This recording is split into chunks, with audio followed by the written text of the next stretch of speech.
Thank you for joining me. This is Dr. Jason W. Morrison, theologist, New South Wales, Australia. We're going to go a little bit further with our subject on cheating.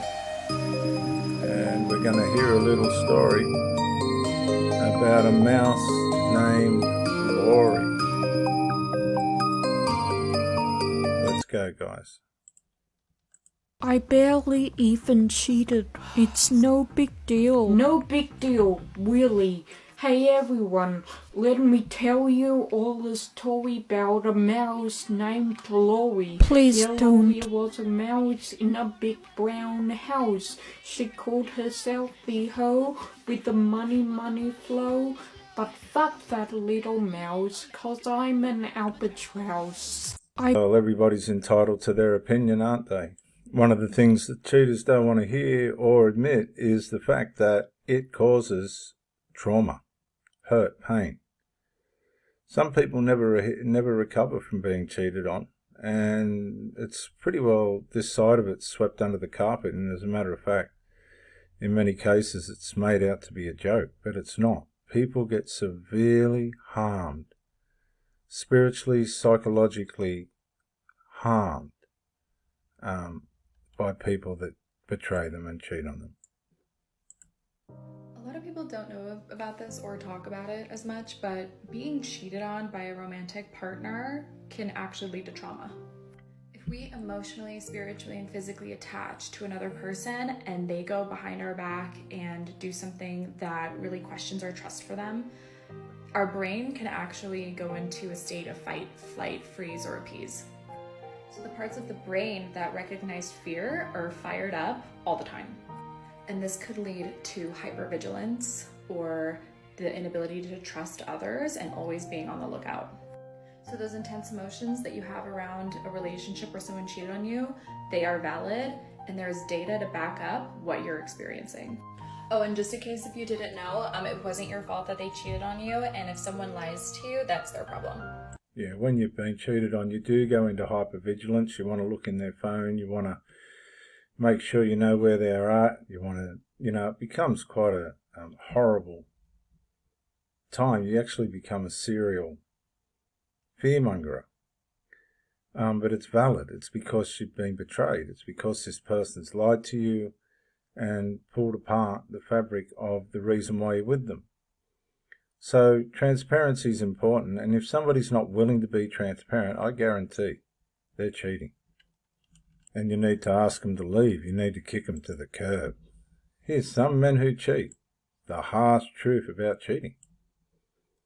Men who cheat and men who don't cheat, they report the same satisfaction in the marriage. When women cheat, 80% of the time they reported lower satisfaction in the marriage. And when men cheat, it is not to end the relationship. When women cheat, it is to end the relationship. It's the monkey branch to the next man. It's hard for women to understand. I can love my wife and kids and have to someone else, and it doesn't mean anything about my wife. Men. Very interesting statistics, believable as well, and we need to understand these things. And Jesus said, even if you look at a woman or look at a man with intention, you've cheated. You're on the wrong side of the fence. So here's 4 signs your partner might be emotionally cheating.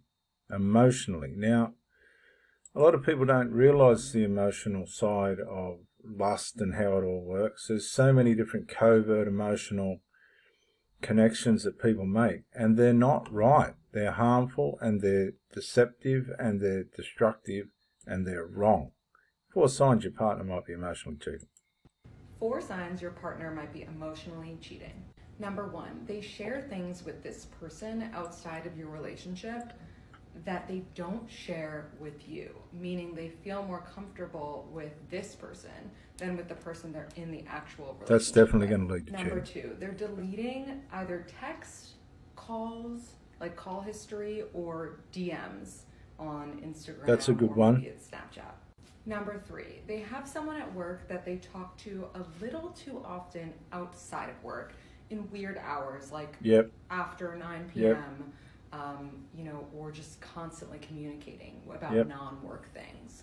And number 4, you don't feel connected to your partner physically or emotionally right now, and that's because they're using all of their brain power to connect with somebody else.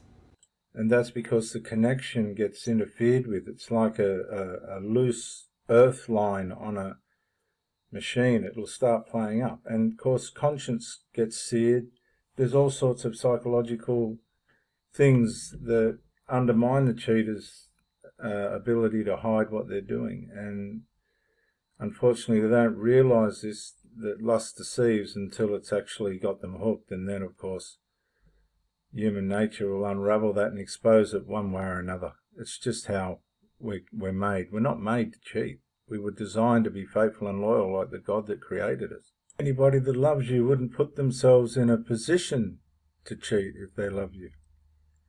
And nor would anybody put you in a position to cheat if they loved you. Hey, my little tater tot. You know what I've learned in my 40 years of living?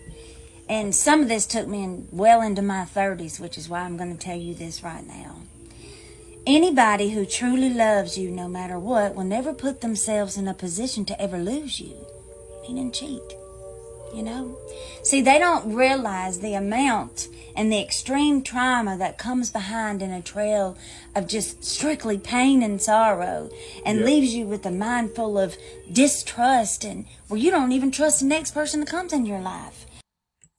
When somebody cheats on you one time, it literally destroys you.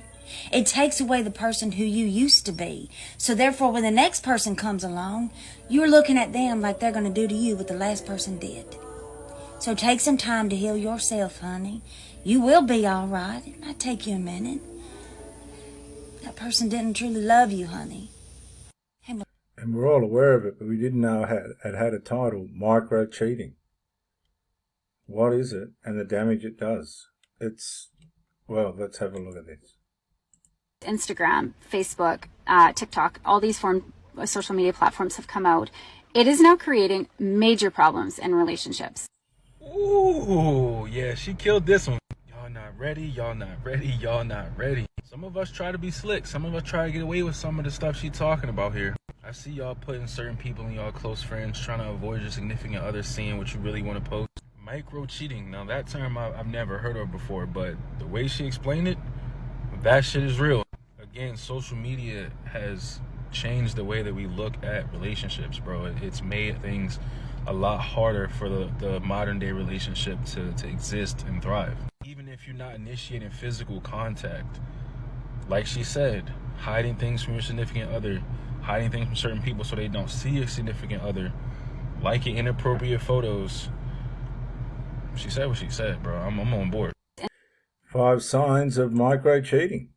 Are they micro-cheating? 5 signs to know. Number 1, they're very protective of their cell phone. They won't let you know the code. They won't let you see what they're doing. Number 2, they talk about their ex way too much. To mention them occasionally is one thing. To perpetually bring them up is another. Number 3, there's an energy shift when you bring up one of their close friends of the opposite sex. Number 4, when you bring up things that bother you, they tell you you're imagining things. When you try to communicate with them, they call you crazy and get defensive. Number 5, they invite you to fewer and fewer events. Micro-cheating, depending on the scale, could be a micro problem to some and a macro problem to others. In order to set the right expectations in your relationship, you need communication, authenticity, respect, and empathy.